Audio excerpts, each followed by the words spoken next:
우리에게 주시는 하나님의 말씀은 신약 말씀 누가복음 24장이 되겠습니다. 누가복음 24장 13절로부터 27절까지의 말씀입니다.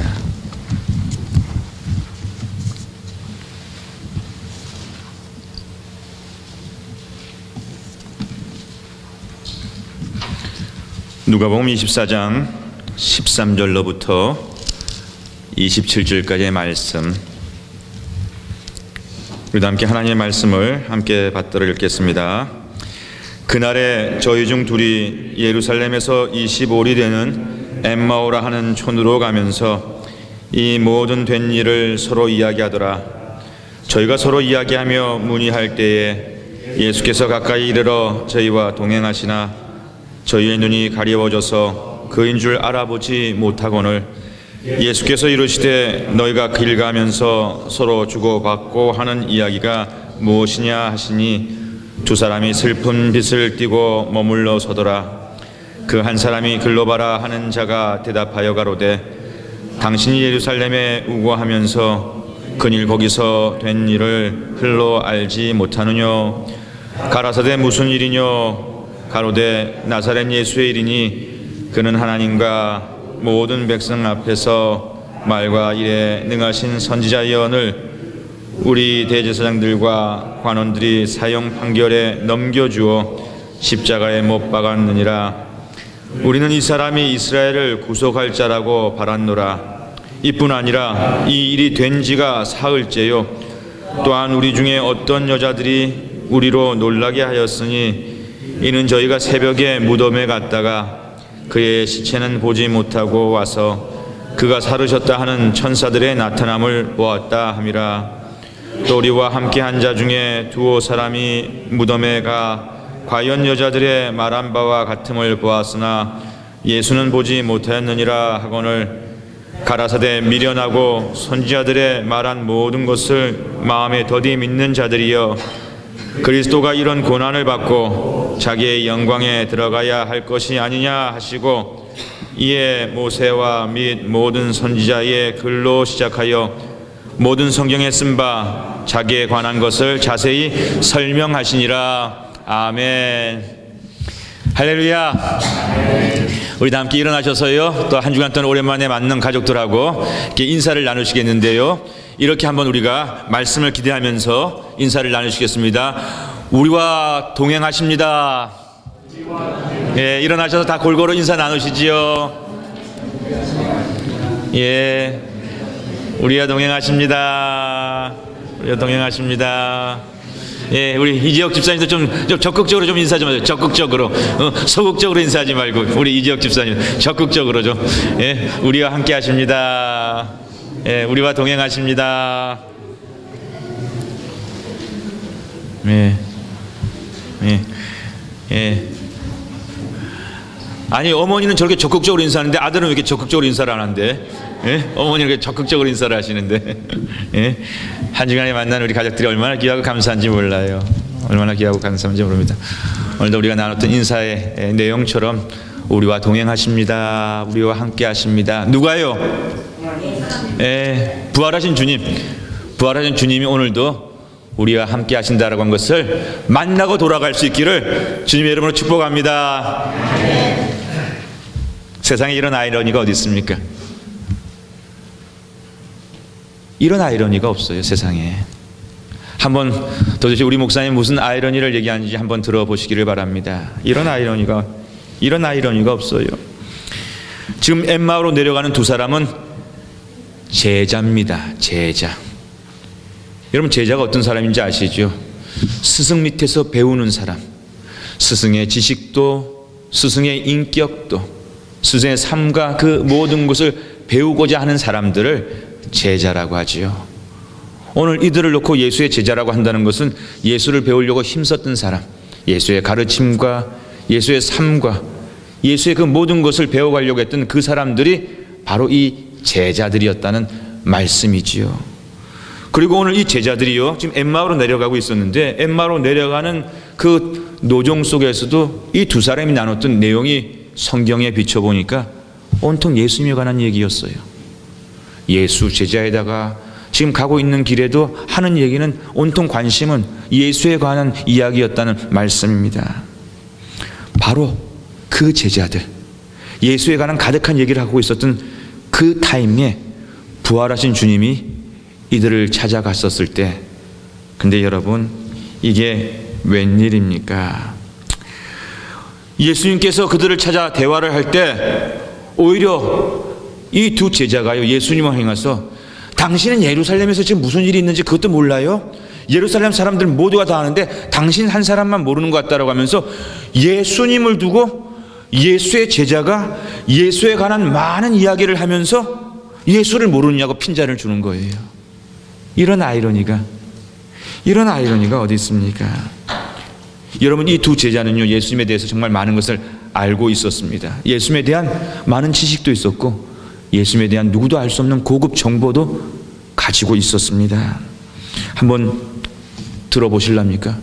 예수님이 나사렛에서 자라서 나사렛 출신이다, 나사렛 예수라 부르는 나사렛 출신이라고도 알고 있었고요, 하나님과 백성들 앞에서 말과 일에 우리 예수님께서 능력이 많으신 분이라고 하는 것도 저들은 믿었습니다. 오늘 19절 말씀 보니까 분명히 알았어요. 믿었습니다. 능력이 있으신 분이라고 하는, 능력이 없는 분이 아니라 저 엉터리라고 하는 대제사장과 달랐습니다. 능력이 있는 분이라고는 알았다는 말씀이죠. 대제사장들과 관원들이 음모, 컨스피러시, 괴계를 부려가지고 억울하게 십자가에 달리셨다는 것도 이 두 사람은 알았습니다. 이 예수님이야말로 이스라엘을 로마의 압제로부터 구출해낼 수 있는 그와 같은 능력을 가지고 계신 분이라고 하는 그런 기대도 가졌다라고 말씀하고 있어요.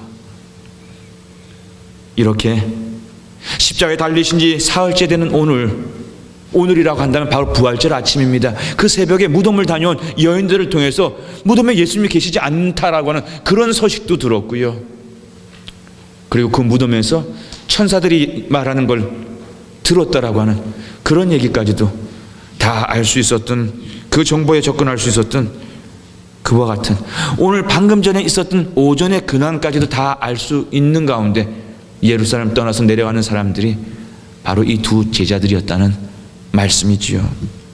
그런데 여러분, 오늘 본문 누가복음이 지금 우리에게 주는 메시지가 무엇인지를 곰곰이 묵상해 보았으면 좋겠습니다. 오늘 이 메시지가 참 충격적이에요.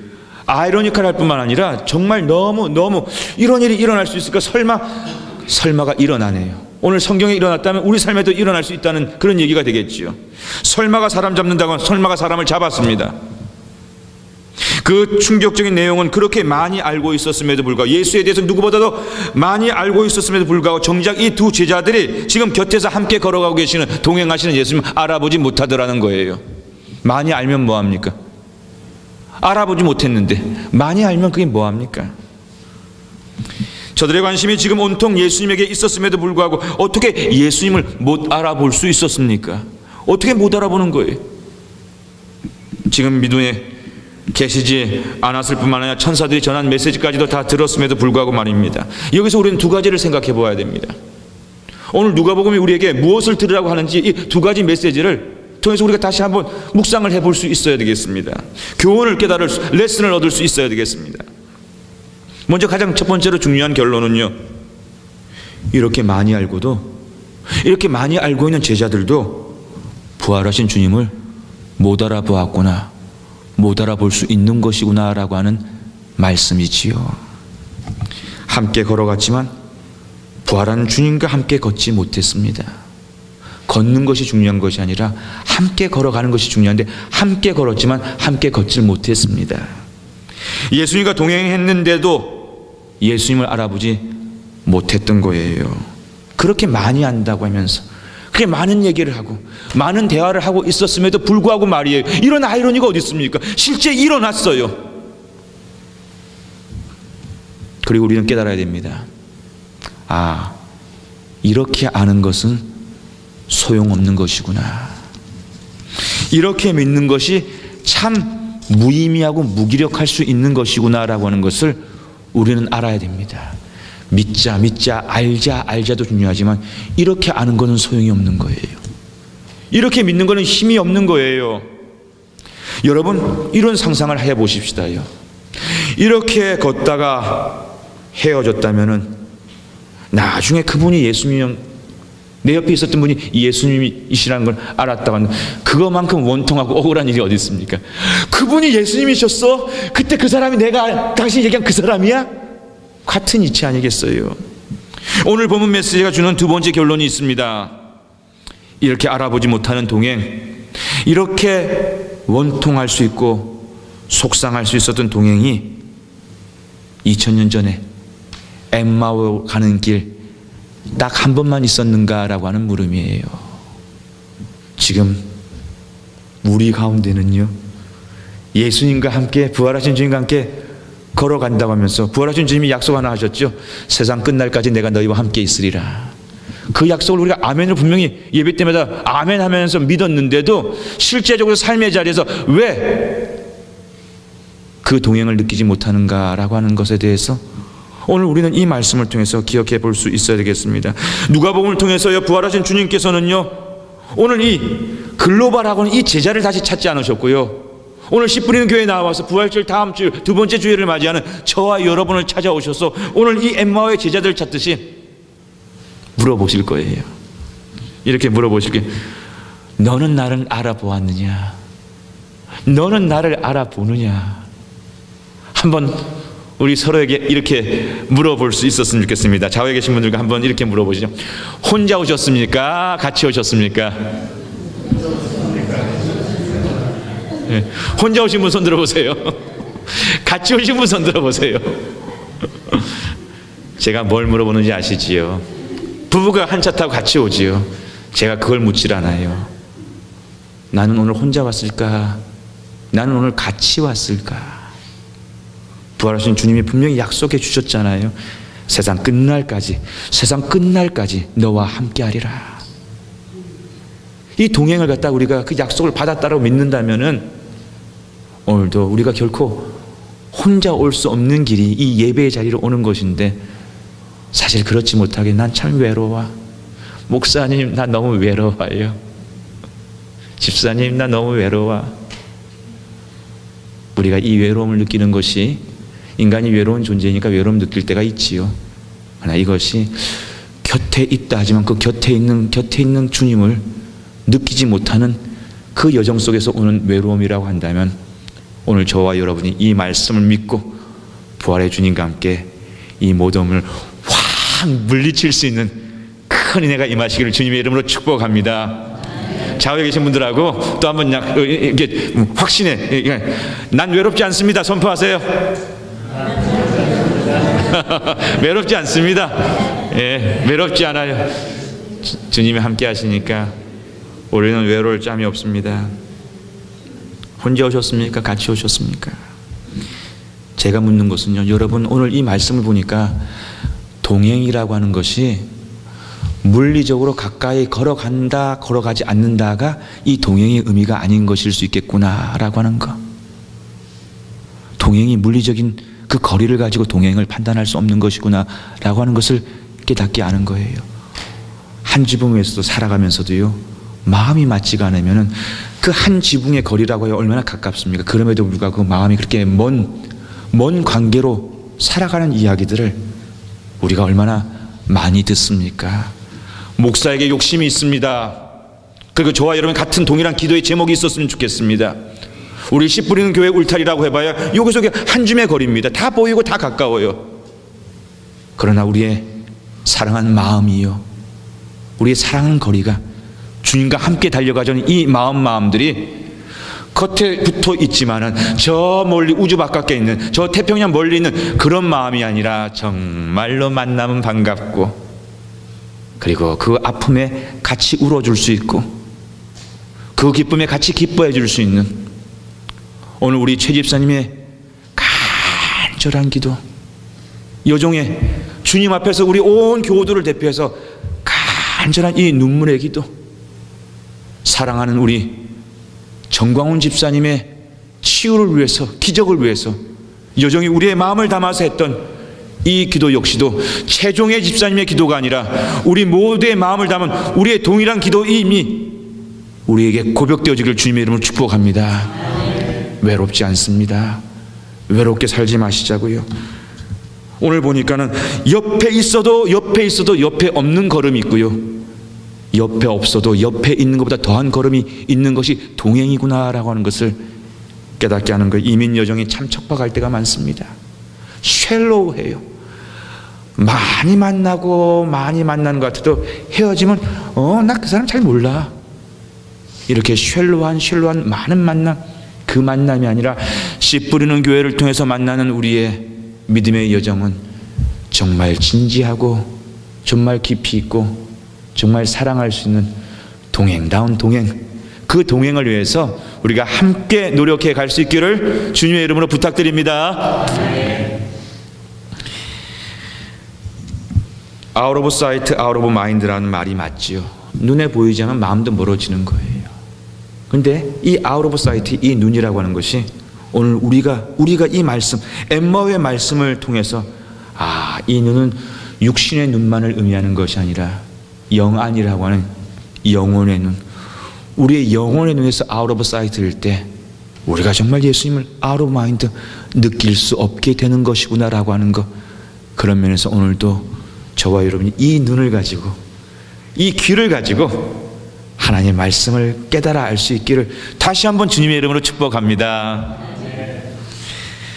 슬픈 마음에 젖어 절망 속에 걸어가던 그 길을 찾아 저들이 굉장히 무거운 걸음을 걸어가고 있었어요. 오늘 성경 말씀을 보니까 그 길을 먼저 찾아주셨던 예수님은 그들과 함께 걸어가면서 제자들 곁에 붙어주셨는데, 동행해 주셨는데 제자들이 왜 알아보지 못했을까? 참 이게 신기한 노릇입니다. 이런 일이 있네요. 그것을 알았더라면 얼마나 행복했을까? 주님 나를 찾아주셨네, 주님 살아나셨네. 얼마나 그 장면에 우리가 주인공이었다고, 우리가 글로바였다고 한다면 아이고 정말 눈물 났을 거예요. 너무 기뻐서. 그런데 오늘 제자들은 알아보지 못했거든요. 어떻게 하면 우리는 오늘 이와 같은 실수를 피할 수 있을 것일까? 오늘 말씀을 통해서 왜 그랬을까 한번 찾아 물어볼 수 있었으면 좋겠습니다. 우리 다 함께 누가복음 말씀 가운데 15절 16절 말씀을 보겠습니다. 24장에 15절과 16절. 오늘 엠마오에서 예수님을 알아보지 못했던 이 일이 엠마오에서 2000년 전에 있었던 한 번의 이례적 사건이 아니라는 거죠. 오늘도 우리 가운데는 교회를 출입하면서도 이 동행을 느끼지 못하는 그런 가운데 신앙생활하고 교회를 출입하는 사람들이 분명히 있단 말입니다. 이 자리는 없겠지만 없어야 하겠고요. 오늘 다 함께 24장 15절과 16절 말씀을 함께 읽습니다. 저희가 서로 이야기하며 문의할 때에 예수께서 가까이 이르러 저희와 동행하시나 저희의 눈이 가리워져서 그인 줄 알아보지 못하거늘. 왜 알아보지 못했습니까? 눈이 가리워져서 알아보지를 못했던 거예요. 부활하신 주님이 예수님과 함께 걸어준 동행을 알아봤던 이유를 갖다 오늘 눈이 가리워졌다라고 아주 클리어하게 분명하게 말씀해주고 있습니다. 다만 저들은 옆에서 사람이 걸어가는 것은 알고 있었어요. 근데 그분이 부활하신 주님이라고 하는 것을 그들의 영적인 눈이 어두워졌기 때문에 그걸 깨닫지 못했던 것입니다. 중요한 물음은 왜 제자들의 눈이 가리워졌는가? 어떻게 우리의 눈이 교회를 출입하면서도 가리워질 수 있는가에 있는 것이지요. 여러분, 왜 눈이 가리워졌을까요? 왜 눈이 가리워졌을까요? 저들 제자들이 아직도 예수 그리스도에 대해서 무지했기 때문입니다. 예수 그리스도에 대해서 몰랐기 때문이에요. 믿는다 한다 하면서도 안다 하면서도 정말 예수를 몰랐고 정말 예수를 알지 못했기 때문이에요. 그들이 안다고 말한 그 많은 정보는요, 결국 예수를 알게 했던 저들의 믿음이 되지 못했기 때문입니다. 1867년도 러시아로부터 미국이 알래스카 땅을 그 해에 구입했습니다. 720만 불. 1867년도에 720만 불이면 결코 적은 숫자라고 할 수 없지만요, 그때 그 당시 이 거래를 할 때 우리가 부동산 같은 걸 거래를 해보지 않습니까? 그러면 사실 이 부동산 거래를 할 때 보면은요, 파는 사람도 행복하고 사는 사람도 행복한, 그렇게 정말 두 사람이 다 많이 주고 팔았다, 싸게 샀다라고 이렇게 거래가 되기는 참 힘든 것을 보게 됩니다. 대개 보면은요, 잘 팔았다 그러면 그 산 사람이 나중에 아이고 내가 좀 너무 비싸게 샀다 좀 이렇게 속상해하는 그런 일이 있는가 하면은, 또 잘 샀다 싶으면 파는 사람 아이 그때 내가 조금 더 붙여서 팔았을 걸 하는 그런 속상함이 있는데, 이 거래도 마찬가지예요. 그때 러시아 사람들이 미국에다가 이 알래스카를 팔면서요, 뒤에서 속으로 웃었다는, 아이고 저 바보 같은 사람들, 이 땅, 이 쓸모없는 땅을 저렇게 비싼 돈으로 사, 미국 사람들이 참 바보같이 샀다고 그렇게 생각을 했던 거예요. 그리고 실제적으로 미국에서 이 당시에 국무장관이 누구였냐면, 이 땅을 사는데 앞장섰던 국무장관이 윌리엄 슈워드라고 하는 사람인데요, 미국 국민들도 왜 그 쓸모없는 땅을 그 비싼 돈을 줘가지고 샀느냐고 하면서요, 그 알래스카 땅을 갖다가 슈워드의 냉장고라고 하죠. 자기 집 냉장고나 사지, 그 얼어붙은 땅, 그 냉장고 같은 땅을 갖다가 뭐타로 샀냐고 하면 그 알래스카를 갖다가 슈워드의 냉장고라고 그렇게 부르면서 그렇게 비난을 많이 비웃었다는 것 아닙니까? 네, 여러분, 지금 제가 물어봅니다. 미국이 알래스카를 잘 쌌습니까? 잘못 쌌습니까? 엄청나게 잘 쌌죠. 이렇게 알래스카를 이 돈으로 이렇게 살 수가 없는 알래스카를 산 거예요. 전략적으로 알래스카가 미국의 안보에 얼마나 중요한 역할을 하고 있으면요, 알래스카 그 주변으로다가 그 해양 자원이라고 하는 것이 상상할 수 없는 보고입니다. 그뿐입니까? 알래스카 땅에는요, 나중에 알고 보면 황금이 그렇게 많아, 금덩어리가 그 땅에 그렇게 많은 거예요. 그리고 그 알래스카의 그 푸른 그 산림자원, 그 녹음이라고 하는 것이 오늘 이 시대에도 그 알래스카의 그 녹음이 얼마나 큰 미국의 자원, 재산인지 몰라요. 더 중요한 건 나중에 최근에 알래스카에 또 검은 황금이라고 하는 기름, 석유도 또 알래스카에서 석유가 얼마나 많이 나오는지 몰라요. 알래스카는 지금 미국의 아주 중요한 한 주일 뿐만 아니라 미국을 미국 땅에 만드는 그 보석과 같은 땅이 알래스카라고 하는 것을 우리는 지금 알고 있습니다. 근데 그 당시에 러시아 사람들이 그 땅을 왜 팔았습니까? 그 땅의 가치를 몰랐기 때문에 팔았던 거예요. 그 땅의 가치를 알았더라면 알래스카를 왜 팝니까? 못 팔죠. 안 팔지요. 그 가치로 다 팔 수가 없는 것이지요. 눈이 가려져 그 가치를 그때는 볼 수 없었던 것입니다. 여러분, 지금 제자들에게 예수님이 어떤 분이세요? 제자들 눈에 지금 예수님이 어떤 분으로 비춰지는지 성경은 분명하게 오늘 우리에게 소개를 해주고 있습니다. 우리 다 함께 19절과 21절 말씀, 오늘 엠마오로 내려가는 제자들이 예수님을 이렇게 믿고 있었고 이렇게 이해하고 있었어요. 그런데 그것이 바로 이들이 예수님을 동행을 놓치게 하는 그와 같은 이유가 되었음을 우리는 볼 수 있어야 되겠습니다. 먼저 19절 말씀을 함께 읽겠습니다. 가라사대 무슨 일이뇨? 가로되 나사렛 예수의 일이니 그는 하나님과 모든 백성 앞에서 말과 일에 능하신 선지자연을.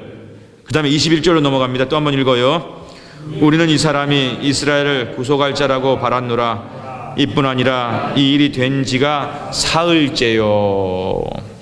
제자들, 엠마오로 내려가는 제자들이 예수님을 이렇게 믿은 거예요.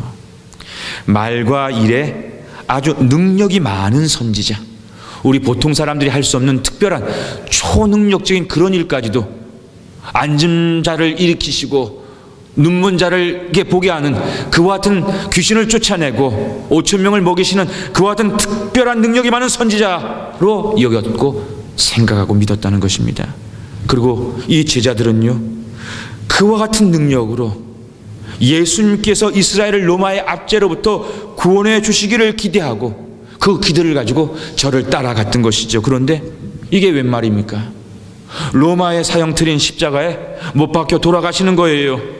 그 능력으로는 십자가에 끌려가는 것이 아니라, 예루살렘에 십자가 골고다 언덕을 올라가는 것이 아니라 로마 총독이 머물렀던 총독부를 접수했어야 되고 헤롯이 머물렀던 헤롯 왕궁을 접수했어야 되는데 이게 웬일입니까? 이게 웬일입니까? 골고다로 끌려가시고 골고다에서 무기력하게 피 흘려 돌아가지 않았습니까? 여러분, 우리가 이런 얘기 하잖아요. 장관이니 대통령이니 권력에 힘이 있었을 때 그 사람에게 사람들이 기대하는 기대가 권력이었으면, 권력이 있었을 때는 사람들이 많이 찾는데요, 그 사람에게서 그 권력이 떠나가게 되면 사람들 역시도 떠나간다라고 하는 그런 말을 하지 않습니까? 오늘 제자들은 예수님의 능력을 원했던 거예요. 능력을 찾았던 거예요. 능력을 기대했던 거예요. 그런데 그 예수님이 십자가에서 그 능력을 보여주지 못하시는 겁니다. 그것이 저들에게는 상처가 되었고요. 그것이 저들에게는 좌절이 되었고, 그것이 저들라면 저들이 예수님을 떠나게 했던 그 이유가 되었다는 말씀입니다. 마치 알래스카에서 알래스카를 볼 수 없었던 러시아처럼 아직 예수 그리스도를, 제자들은 그리스도에서, 예수님에게서 예수 그리스도를 보지 못했던 것입니다. 이렇게 예수님에서 예수님을 보아야 되는데, 예수님에서 메시아를 보아야 되는데, 예수님에서 오직 예수님이 보여주는 그 현상적인 능력만을 바라보던 저 제자들을 향하여 오늘 부활하신 주님께서 이렇게 말씀하시네. 거기에 우리가 이 문제를 풀어갈 수 있는 해답이 있다고 보여집니다. 26절 말씀을 보겠습니다.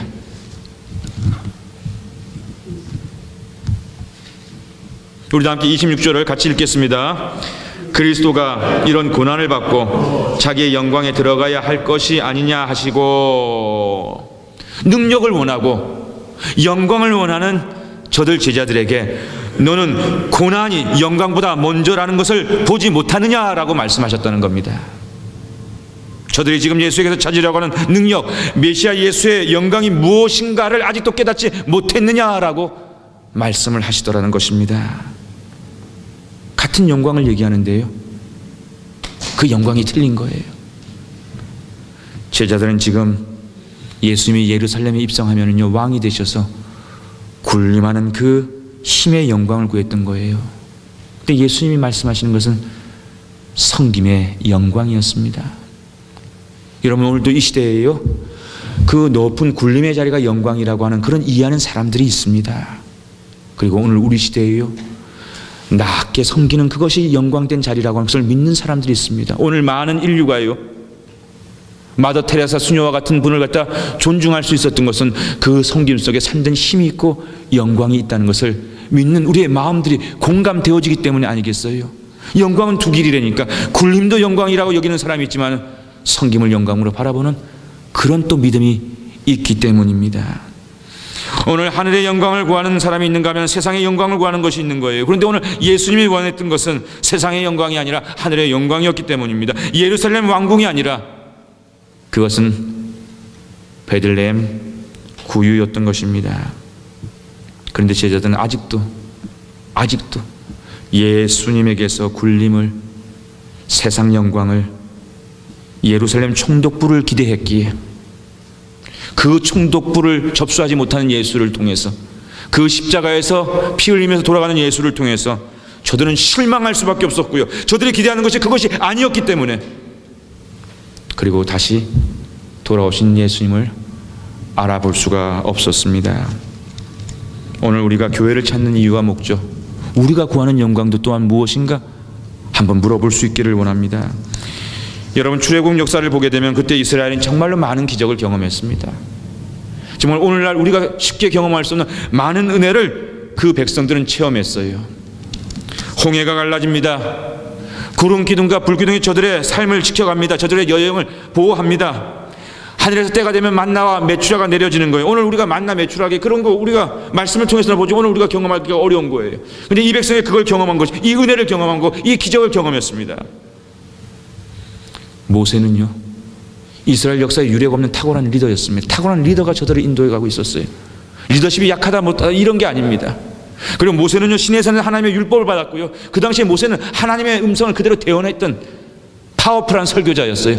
목사님 설교가 좋네 맞네 뭐 이런 이유가 필요 없는 하나님의 음성을 그대로 전달하는 탁월한 메신저였습니다. 그런데 여러분, 가나안이라고 하는 약속의 땅에 대한 그 참된 가치, 우리가 가나안을 가는 거야. 가나안을 가는 거야. 이건 잠시 잠깐 통과하는 거야. 우리가 가나안을 가는 거야. 우리가 이 세상을 통해서 하나님의 영원한 나라에 가는 거야. 하나님 영원한 나라에 가는 거야. 그 확신이 없으면요, 이 세상의 공고함이 참 우리를 공고하게 만들 때가 많아요. 가나안을 간다, 가나안을 간다는 그 확신이 없으면요, 그 황무한 광야를 통과하는 것이 어떻게 힘이 안 들 수가 있겠습니까? 내 아이에게 믿음이 있고 내 아이의 내일에 대한 확신이 있었을 때 부모는 그 고생이 즐거운 거예요. 그 고생을 이겨낼 수가 있는 거예요. 그 확신이 없을 때요, 그 확신이 없을 때 그 모든 고생은 수고고 힘든 것 그 이상 이하도 되지 못하는 이유가 거기에 있는 것입니다. 여러분, 오늘 이스라엘 백성들이요, 이 광야 생활을 통해서요, 약속의 땅을 확신하지 못해서, 약속의 땅을 알지 못할 때, 보지 못할 때, 그들은 그 여행을 걸어가면서도요, 주님이 불기둥과 구름기둥으로 인도하시는 그 여행을 따라가면서도요, 늘 저들은 여호와 하나님을 불만하지 않았습니까? 불평하지 않았습니까? 좌절했습니다. 조금만 어려움이 와도 좌절했고요, 조금만 힘든 문제 앞에서도 쓰러지고 말았던 것입니다. 그들이 가장 광야 생활 속에서 여러분 가장 많이 불평했던 게 뭔 줄 아시지요? 왜 좀 더 우리를 편안하게 살 수 있도록 해주지 않습니까? 왜 맨날 만나만 먹어야 돼? 왜 맨날 만나만 먹어야 돼? 애굽에서는 그래서 고기 반찬도 한 번씩 나왔는데 왜 만나만 먹어야 되냐고.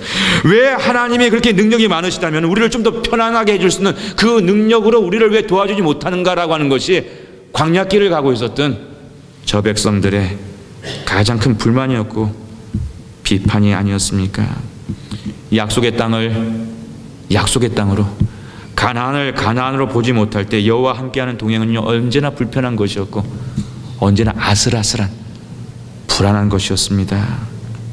여러분, 이스라엘의 출애굽 여정이요, 우리가 비유해 본다면 애굽에서 아주 불편한 집, 작은 집 살다가 가나안 가가지고요, 넓은 집, 편안한 집 가기 위한 그 여행이 아니라는 거 아시죠? 출애굽 여정은 그런 편안한 길을 가기 위해서 출발한 그런 여행이 아니었어요.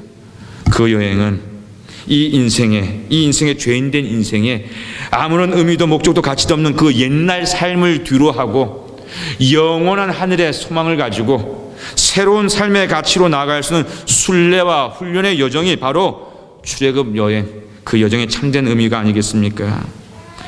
다시 한번 기억하시자고요. 그 광야 시대에 기적이 없지 않았습니다. 은혜가 없지 않았습니다. 말씀이 없었던 것이 아닙니다. 탁월한 리더가 없었던 것이 아닙니다. 그러나 그럼에도 불구하고 그들의 마음이 결국 세상과 육신의 편안함에서 떠나지 못했을 때 하나님은 이스라엘의 하나님이 될 수가 없었던 거예요. 동행하는 하나님을 볼 수가 없었습니다. 십자가 가는 길 앞에서요, 제자들이 크게 싸웠습니다. 크게 다퉜습니다. 큰 소란이 일어났습니다.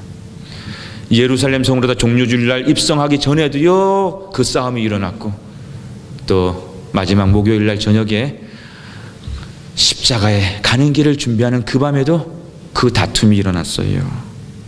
왜 제자들이 싸웠는지 아시지요? 자리를 놓고 싸웠습니다. 자리를 놓고 싸웠습니다. 서로 높은 자리에 올라가려고 싸웠습니다. 예수님의 나라, 예수님의 영광이 결국 세상의 나라와 다를 것이 없고 세속의 영광이라고 이 제자들 역시도 여겼기 때문에 누가 먼저 더 높은 데 갈까가 그들의 관심이었고, 그걸 먼저 간다라고 하니까 불편해가지고 다퉜고 싸웠던 것입니다. 결국 중요한 거는요, 내가 먼저 높아져야 했던 거예요. 내가 편안해져야 했던 겁니다. 오늘도 우리가 바라보는 예수님을 향한, 교회를 향한 우리의 마음이 여기에 머물고 있다고 한다면요, 여기에 우리도 싸웁니다. 우리도 섭섭합니다. 우리도 실망합니다. 우리도 상처받습니다. 우리의 마음이 여기에 머무른다면, 우리가 이것을 초월하고 더 높은 것을 향한 주님의 그 약속에까지 우리의 마음이 도달하지 못한다면 우리도 제자들과 못할 바 없지 않겠습니까? 그 요구와 기대가 채워지지 않을 때는요, 실망하고요, 그 요구와 기대가 채워지지 않을 때는 상처를 받는 거예요. 왜? 내가 그걸 원하는데 그게 교회를 통해서, 말씀을 통해서 채워지지 않으니까. 오늘 제자들처럼 십자가에서 저들의 꿈과 저들이 걸었던 영광이 산산조각 능력을 바랬는데, 이스라엘 구원을 기대했는데 죽지 않았어요. 능력을 바라지 못하지 않았습니까? 산산이 무너져 내릴 때 그 제자들은 엠마오로 도망가기 시작했습니다. 그 무기력한 십자가의 죽음 앞에, 전혀 능력이 드러나지 못했던 선지자 앞에서 좌절해버리고 말았던 것입니다. 더 이상 예수님에게 기대할 것이 없을 때 부활하신 주님이 저들을 다시 찾았어도 저들은 주님을 다시 알아볼 수 없었던 것입니다. 여러분, 한번 물어보지요. 고난이 때로는 우리에게 유익이 될 수 있다라고 하는 성경의 말씀을 믿으십니까? 시편 119편 71절의 말씀입니다. 고난당한 것이 내게 유익이라. 이로 인하여 내가 주의 율례를 배우게 되었나이다. 고난당한 것이 내게 유익이라. 오늘 제자들을 향해서 예수님은요, 고난이 먼저야, 영광이 먼저가 아니라 고난이 먼저야. 십자가에서 예수님을 내려옴으로써 능력을 보이라고 한다면 십자가에 계셔야지만 그분이 능력이신데, 오늘 우리가 자꾸만 십자가에서 예수님을 내려오라고, 이것이 오늘 이 시대의 가장 큰 유혹이라고 하는 것, 도전이라고 하는 것을 우리가 알아야 되는 겁니다. 지난 3월 11일 날 제가 이 자리에서 여러분들 전했던 말씀의 제목이 아둘람 공동체였어요. 사무엘상 말씀을 가지고 아둘람 공동체. 그래서 그 다음 주일날 3월 17일 날 주보에 그걸 가지고 우리가 큐티 문제를 만들어서 여러분들과 함께 큐티를 했었는데요. 그 큐티에 이제 마지막에는 적용 섹션에 문제가 있습니다. 그 마지막 적용 섹션의 문제에 제가 이런 문제를 우리 큐티에 내놨어요. 다윗의 인생 굴곡을 통해 기억나는 내 삶 가운데 있었던 인생 굴곡의 한 장면을 소개해 보십시오. 다윗의 인생 굴곡의 이야기를 통해서 나도 내 인생 굴곡 속에서의 하나님과 함께 했던 그 장면을 한번 소개해 보십시오라고 하는 그런 물음이었습니다. 진지한 인생 굴곡의 그 어두웠던 깊은 밤을, 터널을, 인생 막장과 같은 그 어려움의 시간들을 통과하는 것은 분명 힘든 것이었고요. 그 큐티의 내용에 대해서 많은 분들이 이렇게 답을 적어주시는 가운데, 목사님 제게도 그런 시간이 있었습니다. 그런 장면이 있었습니다. 그런 위기가 있었습니다. 그런 어려움이 있었습니다. 그리고 그 시간이 참 힘들었습니다라고 그런 글들을 다 쓰시더라고요. 그런데 그 물음에 대한 많은 우리 성도님들의 글 가운데요, 분명히 그때가 힘들었지만 그 시간을 통해, 그 어려움을 통해, 그 고난을 통해 더 깊은 하나님을 만날 수 있는 계기가 되었습니다라고 하는 그런 글들을 쓰시는 거예요. 그 고난의 시간을 통해서 내가 더욱더 하나님 없이 살 수 없는, 하나님을 필요로 하는 사람이라고 하는 것도 깨우칠 수 있게 되었다라고 하는 그런 간증과 함께해요. 그리고 또 그런 고난, 고통을 통해서 고난 중에 있는, 어려움 중에 있는 사람들을 이해할 수 있는 믿음의 성숙을 가질 수 있게 되었다라고 하는 그런 간증들 하는 분들이 많았습니다. 여러분 정말 그래요. 정말 그래요. 오늘 주님이 말씀하신 것처럼 십자가를 통해서 십자가의 구원의 은혜를 만날 수 있는 것이 기독교 복음의 정수라고 하는 것을 저와 여러분이 꽉 붙잡을 수 있기를 주님의 이름으로 축복합니다. 제가 어제 오전에 잠시 정광훈 집사님을 신방을 다녀왔어요.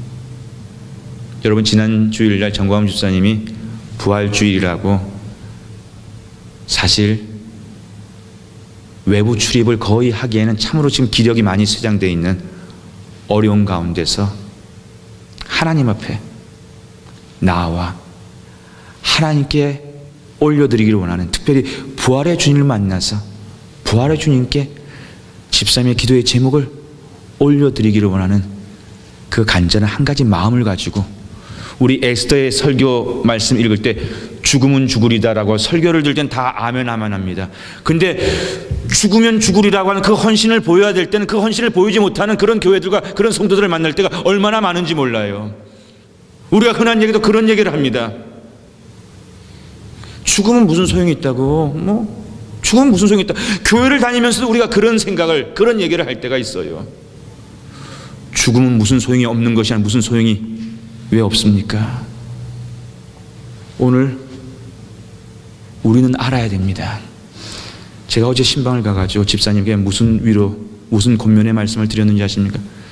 집사님은 지난 부활주일날 저희 10분 있는 가족들에게, 우리 동역자들에게 선교사님으로 오셨습니다. 믿음의 힘이 이렇게 위대한 것이라고 하는 거 여러분 아십니까? 목사는요, 여러분들이 이 땅에서 마지막 보내는 그 시간을 함께 하면서, 위로하면서, 힘을 주면서 기도하는 그런 특권을 가지고 그런 목회를 하는 그런 하나님의 임무를 가진 사람입니다. 인생의 마지막 장면을 참 많이 보게 되는 그런 기회가 있어요. 근데 그 교회를 만나보게 되면요, 생각보다도 적지 않은 숫자의 분들이요, 인생의 마지막 시간 앞에 믿음을 붙잡기보다는 생의 시간을 붙잡아 보려고 하는 집착 속에서 믿음을 보이지 못하고 믿음으로 이기지 못하는 그런 모습들을 만날 때가 있습니다. 그때 가서는 그것이 내가 믿음을 붙잡지 못하고 있다는 것을 갖다가 보게 되는 그 시간이 오더라는 말씀이에요. 우리 정광훈 집사님은요, 하나님 앞에서 부활의 능력을 경험하고자 하는 간절한 마음으로 죽음은 주일이라고 지난 주일날 우리 예배 자리를 찾아온 거예요. 우리 옆에 이렇게 거룩한 믿음을 가지고 함께 달려가기로 하는 우리의 가족이 있다는 것을 우리는 자랑스러워할 수 있어야 됩니다. 그것을 보고 그 믿음을 우리가 함께 북돋으면 우리도 그렇게 함께 힘을 다해 갈 수 있다라고 하는 그런 공동체를 지켜가야 됩니다. 집사님은 아프리카만 가만 선교사가 아니라 그런 상황에서 누구도 가지 못하는 길, 저는 알아요. 집사님 같은 그 정도의 중한 병에서요, 그렇게 하지 못하는 더 많은 분들을 제가 봐왔기 때문에 집사님 얼만큼 믿음으로 싸워가는지 저는 압니다. 집사님은 선교사님이세요 얘기했더니 우리 정광훈 집사님이, 목사님, 제가 그날 선교사로서 그 주의를 지키고 예배를 다녀간 게 맞습니까? 집사님은 우리를 깨우기 위해서 하나님이 보내신 선교사가 맞습니다라고 했더니 우리 집사님, 목사님 고맙습니다. 한없는 눈물을 흘리셨어요. 하나님이 나를 이 어려운 시간 중에도 저와 여러분을 위해서 이렇게 선교사로서 귀하게 쓰신다라고 하는 그 주신 소명에 대해서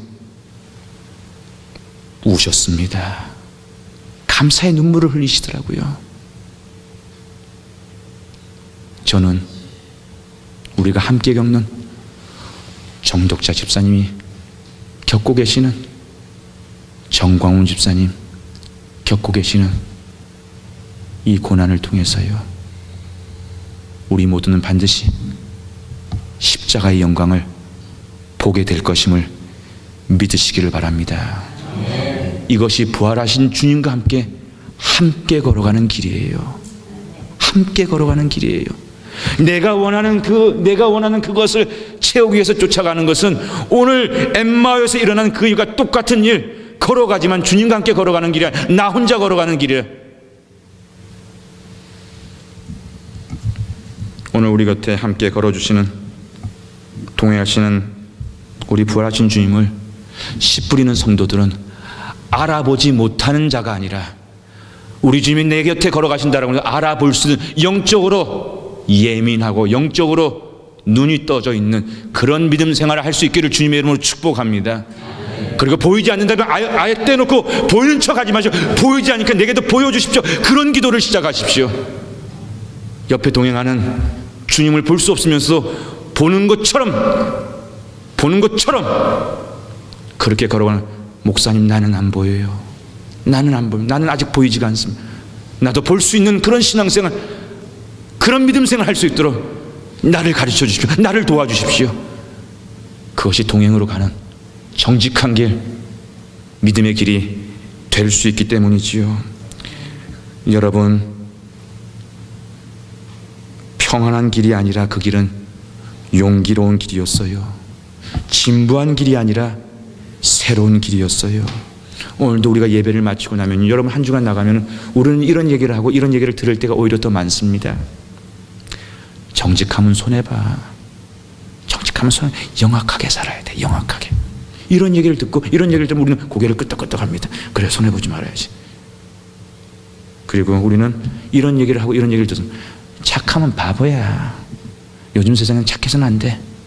요즘 세상 능력이 있어야 되고, 그렇게 착하게 어리숙하게 손해보면서 바보같이 살지 마라고 하는 이런 얘기를 하고 들어요. 세상에 나가면 무한 경쟁 시대에 살아가면서.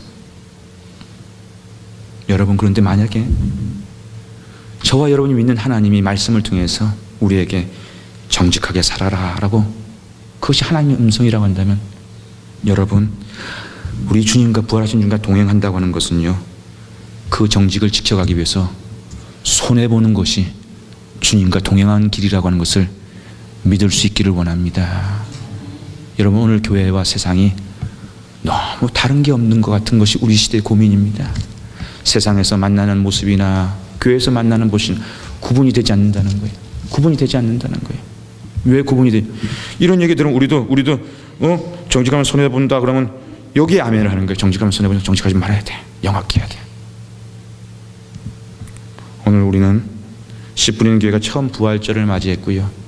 부활절 이후에 부활하신 주님과 함께 걸어가는 우리의 여정 속에서 우리는 주님이 정직하라 하시면요, 어떠한 손해도 불구하고 그 정직한 길을 가는 거예요. 주님이 의로우셨기 때문에 주님과 선한 길을 가라고 한다면 바보라고 하는 그런 세상의 조롱 앞에서도요, 우리가 그 선한 길을 붙잡을 수 있을 때 하나님의 역사, 십자가의 영광, 죽어가는 그 세상, 죽어가는 영혼이 구원받으며 새로와 생명으로 거듭날 수 있는 그 부활의 역사를 전하고 그 부활의 역사를 경험하게 될 수 있다는 것을 이제 우리는 믿을 수 있기를 원합니다. 바로 그 사명을 향해서 힘을 다하여 함께 달려갈 수 있는 씨 뿌리는 공동체가 저와 여러분이 되기를 주님의 이름으로 축복합니다.